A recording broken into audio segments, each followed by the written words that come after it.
I came back from Mom's memorial, held in the same house I grew up in. My daughter Lily was 8, curious and soft-spoken, the kind of kid who always asked permission before touching anything. That night, after the service, she lay curled on a makeshift mattress in the corner of the living room.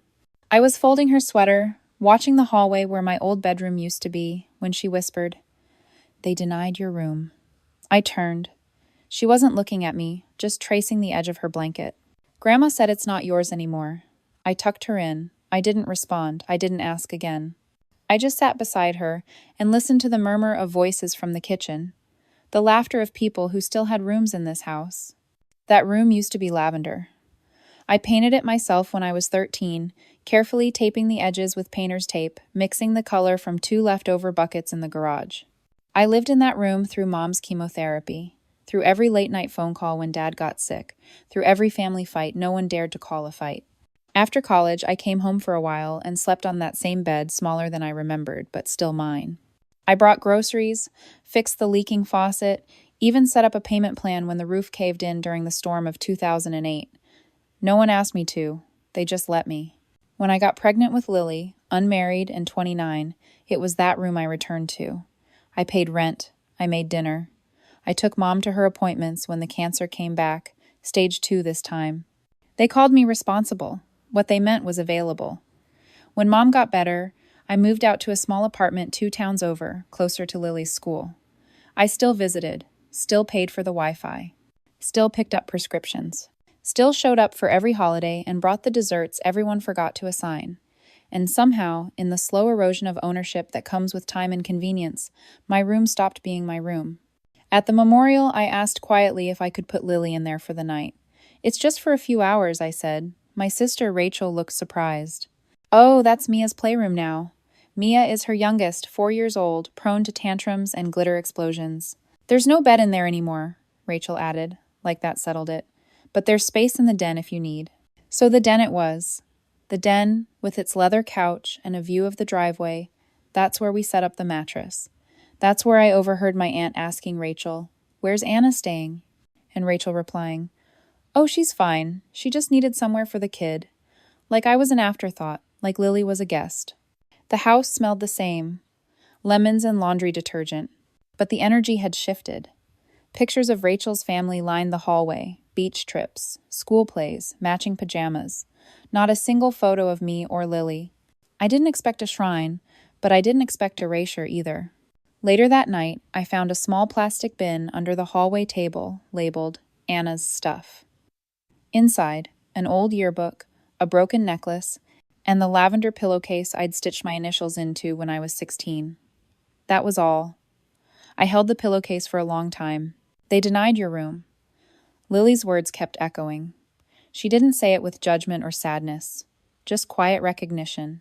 She saw what I hadn't let myself see for years, that I no longer belonged here. At 2:17 a.m., I woke to the sound of her whisper again. "Mom?" She was sitting up, eyes wide. "Did you live here when you were little?" I nodded. "Then why do they talk like we're visitors?" I didn't have an answer. I just reached for her hand and squeezed. It wasn't anger I felt. Not yet. It was something colder, something quieter, like standing outside a house with the lights on, watching everyone you love eat dinner without noticing you're at the window. The next morning, I made coffee in the kitchen and listened to Rachel talk about Mia's piano recital. No one asked where Lily had slept. No one mentioned the den. That afternoon, we left early. I told them we had a doctor's appointment back in the city. No one protested. No one followed us to the car. Lily asked if we'd come back for Thanksgiving. I said, "We'll see." But I already knew the answer. On the drive home, Lily dozed off in the back seat, head resting against the window, a soft line of drool on her sleeve.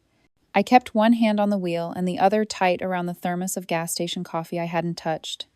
Outside, the sky hung low and flat, the color of damp wool. I turned off the radio. Silence felt more honest. It had been years since I let myself think about that house as mine. Not because I didn't love it, God. I did. But because loving something that doesn't love you back eventually turns masochistic. Still, there had been a time when it felt like home. Back when I was 18, scraping through community college and picking up weekend shifts at the diner, I'd come home to that lavender room and feel like I had a center, like I was tethered, Even when Mom got sick, even when Dad lost his job, and the mortgage bill became a monthly war, I stayed. I stayed because that's what the oldest daughter does. I used to drive Mom to her radiation appointments at 6 a.m., packed a cooler with crackers and ginger ale, stayed in the waiting room, grading papers or writing lesson plans for the preschool where I volunteered. I bathed her when she couldn't lift her arms, changed her dressings, massaged her calves when they cramped from the meds. When Rachel said hospitals scared her, I didn't flinch. I just showed up, every single time. When Lily was born, we stayed in that house for nearly 4 months while I recovered. Mom couldn't lift the baby, but she sat beside me during those endless nights when Lily wouldn't latch or cried until dawn. I'd rock her in that lavender room, back and forth, wondering if I was doing anything right. I wasn't earning much, just tutoring, working weekends at the after-school program, but I still pitched in.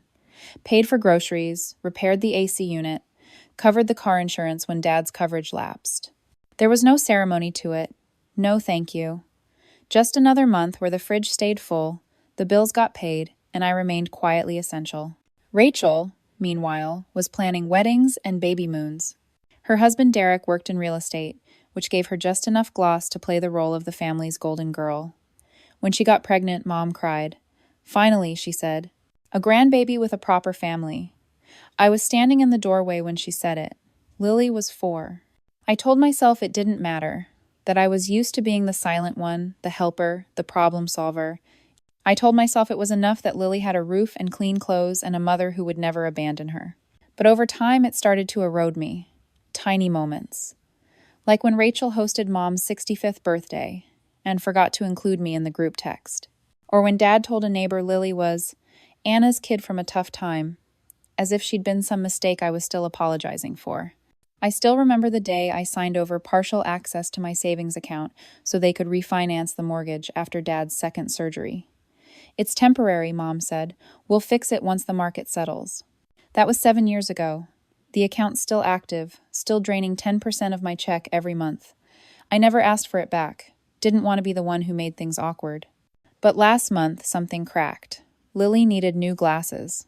Her prescription had changed, and I didn't want her squinting through secondhand lenses anymore. I checked my account, did the math, and realized I couldn't afford the copay without skipping the heating bill. I sat there, staring at the screen, and the numbers blurred until I couldn't tell which was the problem me or the family I'd built my life around. The week before the memorial, Rachel called me. Hey, I've been meaning to ask, can you bring paper plates and maybe a few folding chairs? We're tight on space. That's all she said. Not, how are you holding up? Not, do you want to speak? Just, plates and chairs. Now, as the road stretched out before me, I kept thinking of Lily's voice, soft in the dark. They denied your room. I remembered her sitting on that mattress in the den, her little fingers tugging at the blanket, trying to make sense of a rejection I hadn't even had the words to explain. Back at our apartment, I carried her in, still asleep, laid her on the bed and brushed the hair from her eyes. I made tea. I sat at the kitchen table and opened my laptop. I pulled up the shared bank account I hadn't touched in months, the one still paying the electric bill for a house I wasn't welcome in. I hovered over the remove auto transfer button. My finger twitched. Then I clicked. 3 days later, I got a call from the bank. I was in the middle of prepping materials for my students when the unknown number popped up. I almost let it ring out, but something nudged me. This is Anna, I answered, cradling the phone between shoulder and cheek. The voice on the other end was polite, clipped. A fraud specialist. She asked if I had recently submitted a mortgage hardship request on the house at Elmwood Drive. My breath caught. No, I said, steady but cold. I haven't lived there in years. There was a pause. We received a signed request, she said, with your name, social security number, and signature. That was the moment everything sharpened. I didn't yell. I didn't panic. I asked for a copy. She emailed it while we were still on the call. I opened the file and stared. It was my name, all right. My social security number. But the signature was wrong. A rushed imitation close enough for someone who thought no one would look twice. I ended the call and sat still for a long time. Lily was at school. The apartment was quiet, save for the soft hum of the fridge. I opened my files, pulled up the old emails from Mom thanking me for covering this month's payment, and Dad confirming, "You're a lifesaver, kid." My hands shook, but my mind didn't. I called Ethan. We hadn't talked in a while. He was a friend from my early teaching years, now an attorney with a specialization in housing law. He picked up after 2 rings. "Hey, stranger," he said. "Still changing lives, one sticky-fingered kindergartner at a time?" I didn't laugh. "Ethan," I said, "someone forged my signature to file mortgage relief on the house." He went quiet. Then, "Tell me everything." We met that night at a diner near his office. I brought a folder, thick with bank statements, printed emails, and screenshots. Ethan flipped through them slowly, methodically. "They filed this in your name to pause the loan," he said, "which means they didn't want you to find out they'd stopped paying altogether." I nodded. "And they used the money I was sending each month to do what? Cover groceries? Fund a playroom?" He leaned back. "Anna, this isn't just unethical, it's illegal." I stared out the window. The parking lot was empty, the kind of empty that makes your bones ache. "Can I win?" I asked. "Legally?" "Yes," he said. "But that's not what you're really asking." He was right. I wasn't asking if I could win. I was asking if I could survive the fallout. The next morning, I logged into the mortgage portal again. There it was, a formal pause on the account marked "Temporary Hardship, Approved, Filed 6 weeks ago, Effective until January." I scrolled further. No payments recorded for 3 months prior. The home I had worked so hard to keep afloat was being quietly siphoned from under me. I opened another tab. My daughter's college savings account. Balance, $1,730.42. I'd meant to contribute more last month, but the utility bill had spiked, and groceries had eaten through the rest. All this time, I thought I was treading water. Turns out, someone else had tied cinder blocks to my ankles. I called my mother. She didn't pick up. I called again. Voicemail. I didn't leave a message. I sent a single text. "We need to talk urgently." 10 minutes later, Rachel called. "Hey, I heard you were asking about the house." Her voice was syrupy. I didn't reply. "If this is about the mortgage thing, it's all sorted," she continued. "It was just easier to file under your name, you know? You were already listed." I held the phone away from my ear for a moment, then, "You forged my name." "Oh, don't be dramatic," she said. "It's not like you're using it. You weren't even paying anymore." I gritted my teeth. "Because I was told the house was covered. By you," she scoffed. "Well, it was, mostly, until things got tight." I ended the call. I didn't shout. I didn't send a follow-up. I just forwarded everything to Ethan. Later that evening, I sat Lily down and told her we'd be making some changes. "Nothing bad," I said, "but it's time we built something that no one else gets to touch." She nodded, more serious than any 8-year-old should be. "Does this mean we won't go to Grandma's again?" she asked. I hesitated. "It means we choose where we belong." That night, after Lily went to sleep, I opened my inbox. Ethan had already replied. "Let's go knock on some doors," he wrote. Attached was a draft of the first legal notice. I clicked download. For the first time in years, I wasn't afraid. We showed up on a Tuesday morning. The sky was still clinging to winter, thin light and brittle cold. Ethan had dressed like it was a courtroom, gray blazer and a leather folder under his arm. I had no costume, just jeans, my old canvas coat, and a jaw clenched tight enough to ache. We parked across the street from the house, my house. I stared at the front window, still framed by the lace curtains I'd bought for Mom 10 years ago. For a second, I thought about turning around. But then I remembered Lily's voice that night. "They denied your room." And I stepped out of the car. Rachel answered the door. She blinked when she saw me. "Well, well, look who finally decided to visit." Her tone was breezy, but her fingers tightened around the doorknob. I didn't respond. Ethan held out the envelope. "This is for you." She took it without looking, peeled it open. Her eyes scanned the top line. "Eviction notice," she read aloud, then laughed. "Oh, honey, that's cute." Ethan's expression didn't shift. "Legally binding, effective in 30 days. She rolled her eyes.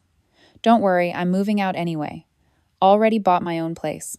Didn't want to live in this drafty shoebox forever." I stared at her. "You what?" "It's done.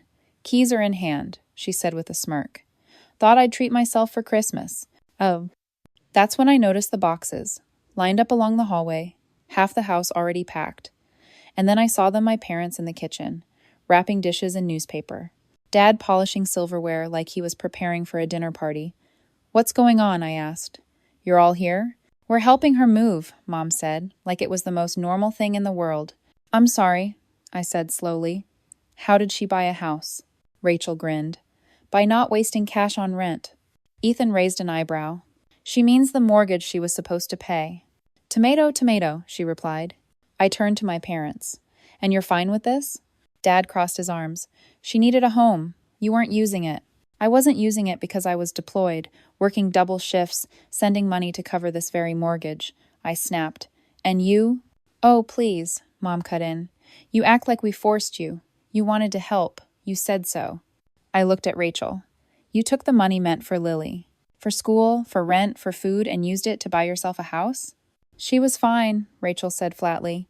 She's young. She can handle herself. She skipped meals, I said. She worked 2 jobs. She thought I abandoned her. She didn't, Dee, Mom muttered. Stop being dramatic. Ethan stepped forward.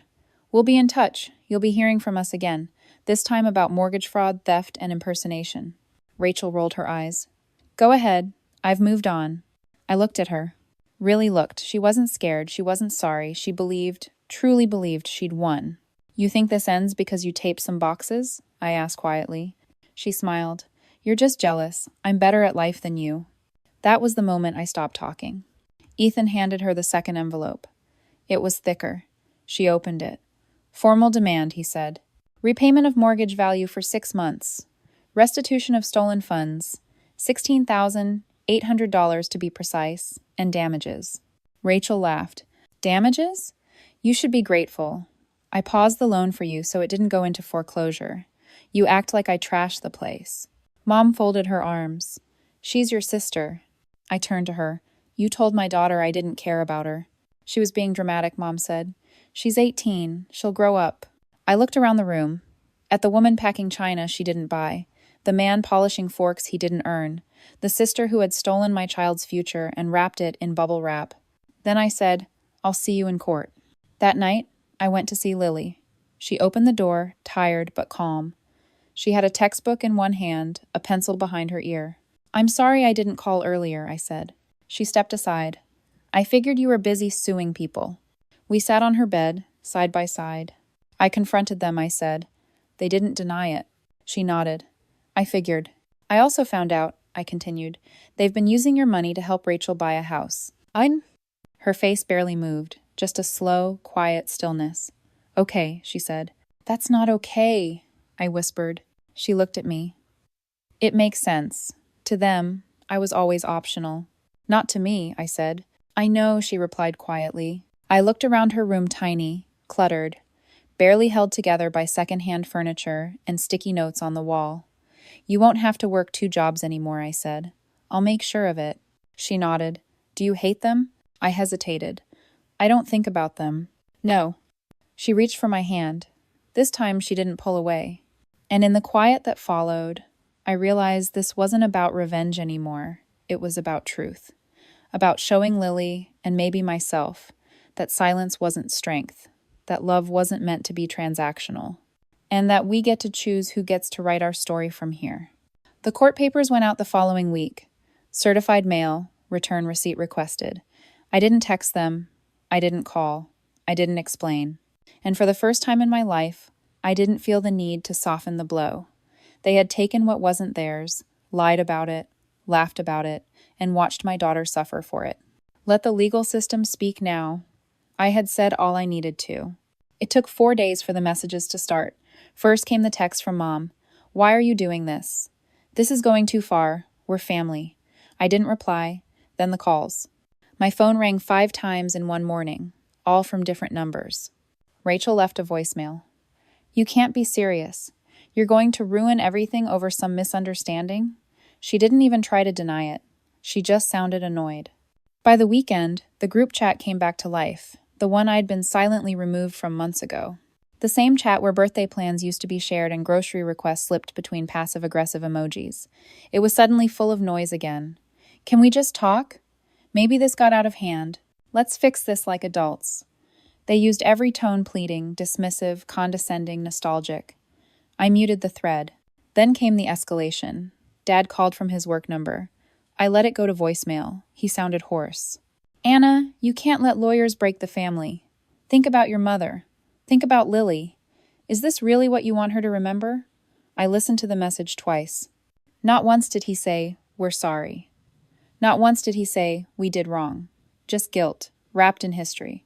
By Monday, Ethan forwarded me a notice from the bank. Their accounts had triggered multiple alerts. The mortgage was officially in default. Utilities unpaid. Insurance policy flagged for fraudulent claim. The structure they had built, the one they told everyone was built with wisdom and sacrifice, was caving in, and I wasn't touching it. Rachel, unsurprisingly, was the first to crack. She showed up at my apartment building unannounced. The intercom buzzed at 7:32 p.m. I was folding laundry. Lily was finishing homework at the kitchen table. I didn't answer. 5 minutes later, my phone buzzed. A message from Rachel. "I know you're home. Don't do this. Please." I showed it to Lily. She read it, blinked once, then looked back at her textbook. "You don't owe her an answer," she said. I didn't reply to the message. That night, I got a long email from Mom. It wasn't even addressed to me, just, "To the daughter who thinks she's better than us." It was 8 paragraphs long. It listed everything they'd done for me, raising me, feeding me, letting me move back in when I was pregnant. Not a single line about the money, not a single mention of Lily. Just one phrase that repeated 3 times. "You should be grateful." I read it once, then deleted it. The next morning, a card arrived in the mail. Handwritten, no return address. Inside, one line. "We miss you." No name, just that. It would have been sweet if it didn't feel like a trap. Like bait wrapped in sentimentality. Ethan called later that afternoon. "They've retained counsel," he said. "But their lawyer's already asking about a settlement. I think they know they're cornered." I nodded, even though he couldn't see me. "Let them squirm." He paused. "Anna, I have to ask, what outcome do you want here, realistically?" I didn't answer right away. Then I said, "I want them to feel the silence I lived in. I want them to sit in it long enough to understand what they broke." No. He didn't respond for a moment, then, "That's fair." By the end of the week, Rachel's husband called. I hadn't spoken to Derek in nearly 2 years. His voice was careful, tentative. "Look, I know things are a mess," he said. "But Rachel's struggling. The kids don't understand what's going on. Maybe you could just—" "I'm not the one who needs to explain this to them," I said. "She is. You really won't drop it?" "I really won't." He sighed. "Okay. I guess we'll see you in court." "Aw, I guess you will." When I hung up, Lily looked up from her book. "That was them?" I nodded. "Still trying to talk their way out?" "Yes." She nodded slowly, then, "Can we go get ice cream?" "Yes," I said again. We walked to the corner shop, got 2 cones, and sat on the curb outside. It was warm for February. "They keep calling you," Lily said. "Does it bother you?" "Not anymore," I said. "It used to. But now, it's just noise." She smiled a little. "I like the quiet better." Note. So did I. The mediation was scheduled 2 weeks later, in a dull beige office downtown, with humming lights and chairs that looked comfortable until you sat in them. I wore a plain navy blouse and slacks. Nothing too sharp, nothing too soft. Ethan sat beside me, quiet and alert, flipping through the documents like they were gospel. Across the table, Rachel looked smaller than I remembered. Her confidence had shrunk with the headlines in her inbox. Next to her was a man in a cheap suit who introduced himself as her attorney, but fumbled with his briefcase twice before sitting down.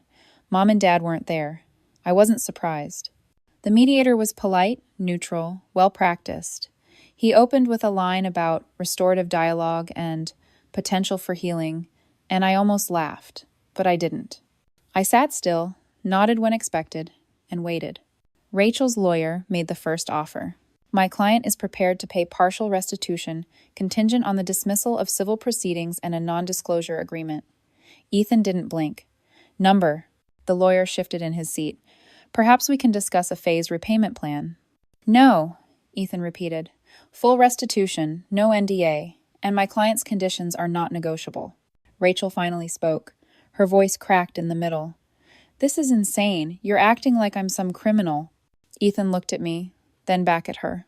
"You impersonated your sister. You misused funds. You lied to a financial institution and misled your own niece. This isn't about feelings. It's about fraud." Rachel's face flushed. "I was just trying to keep things together." "For who?" I asked finally. My voice was calm, but it hit harder than anything else in the room. She turned to me, eyes wide, like she was seeing me clearly for the first time in years. "I had nothing," she said. "You were always the one with the plans, the job, the control. I just wanted—" "What? A shortcut?" I asked. "You took from Lily. You let her think I'd abandoned her. And you did it with your hands full of my money and your mouth full of excuses." "She didn't need that much," Rachel muttered. "She's a kid." "No," I said. "She's a human being. A child trying to survive school and loneliness and the lie you helped create." The mediator raised a hand gently, like that would bring order. I sat back. "We're not negotiating guilt," I said. "Only consequences." In the end, Rachel signed the agreement. Full repayment over 18 months, monitored by a court liaison. A formal apology to Lily, approved by Ethan. A written admission of fault in the mediation transcript. No contact without written consent. She didn't look at me when she signed. Her hand shook. Her lawyer handed over the pen like it was a weapon already used. When it was done, we left in silence. I didn't linger. Didn't wait for some final word or gasp of redemption. I just stepped out into the hallway, took the elevator down, and walked into a sunlit afternoon that felt sharper than any justice served. 3 days later, a letter arrived for Lily. Handwritten. No return address, but the handwriting was unmistakable. She read it silently, then passed it to me. It started with "Dear Lily," and ended with, "I hope one day you'll understand." In between were paragraphs of deflection, dressed as regret. Lily folded it in half. "She still doesn't get it," she said. "No," I agreed. "But she will." That weekend, I got a call from Dad. I let it go to voicemail. His voice was quieter than usual. "Your mom's not doing great. She's not sleeping. She's confused. We didn't mean for it to get this far. Maybe we overstepped. Maybe Rachel didn't mean harm." He paused. "If you could find a way back, we could fix this." I didn't reply. Instead, I forwarded the message to Ethan. Let the system handle what I no longer carried. I wasn't angry anymore. I wasn't chasing remorse. I had proof now of what happened, of what was taken, of what I would never allow again. That night, I made dinner with Lily. Simple pasta, garlic bread. We ate on the balcony, the city humming beneath us. She was laughing about something in class when my phone lit up again. Another number I didn't recognize. I let it ring. Lily glanced over. "Still them?" "Maybe," I said. "Are you going to answer?" I twirled a strand of spaghetti on my fork. Number. And that silence, that choice, felt louder than anything I could have said. It was spring by the time everything settled. The lawsuits were done. The payments had begun. The house was sold, stripped of furniture and memory, and handed off to a couple in their early 40s with 2 rescue dogs and a passion for composting. Ethan sent me the final documents in a tidy folder, labeled Complete, Restitution, and Release. I saved it to a new drive on my computer. Then I made dinner, just like any other day. That night, I brewed coffee slowly. For the first time in years, I didn't check my bank app while it brewed. The rent was paid, the fridge was full. Lily's tuition for her summer science camp had gone through with no warning flags.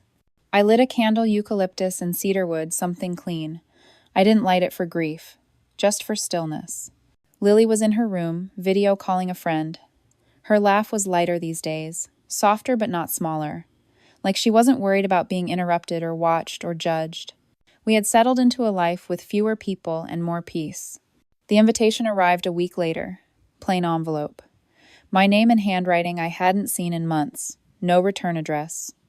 I opened it slowly. Inside was a card. "You are invited to a remembrance service for Carol Bennett." My mother. Scheduled for a Sunday in June, hosted at a small church on the outskirts of the city. There was no note, just the time, the location, and the name. I sat with it for a while. Outside, the street was quiet. Some neighbor kids were riding bikes. A dog barked once, far away. I didn't cry. I didn't feel much of anything, just an old ache, dull at the edges, like pressing a bruise that used to hurt. I didn't call anyone to confirm the news. I didn't ask how she died. I didn't text Rachel. I didn't check the obituary. Instead, I made a list. Groceries. Lily's book fair, a new bath mat. I added donate old jackets and call auto shop. I let the invitation sit on the counter, not pinned, not hidden, just there. 2 days before the service, Lily saw it. She picked it up, turned it over. "You going?" "No," I said. She nodded. Want me to toss it? Not yet. She left it there. That Sunday, while they gathered in pews and recited softened versions of a life I once lived in the cracks of, I planted herbs on the balcony: basil, thyme, mint. Lily sat beside me, sipping lemonade, sunlight on her face. We didn't talk about her. We didn't pretend she was someone else. We just let her memory drift away without ceremony. Around noon, I took the invitation and folded it once, cleanly. I didn't rip it, I didn't frame it, I placed it in the bottom drawer of my desk, under an envelope of old receipts and a broken pen. That night, I washed the dishes slowly. Lily was sketching at the table, a charcoal outline of a mountain against a sky she hadn't colored in yet. When I dried my hands, she looked up. Do you think people ever change? I thought for a moment. I think people can, but most don't. She nodded, satisfied. She wasn't asking about them, she was asking about us. A few days later, I visited the community center near our building. They had posted a notice for volunteers mentorship for teens aging out of foster care. I signed up for Thursday evenings. Not because I had something to prove, but because I had space now. Space to give, without being taken from. At the first session, a girl named Nia asked me, "What do you do when your family just stops seeing you?" I didn't give her a speech. I just said, "You remember who you were before they decided what you were worth." She didn't say anything back, but she smiled, like something had shifted. That night, I walked home under a soft rain. Not heavy, just enough to remind me I was alive.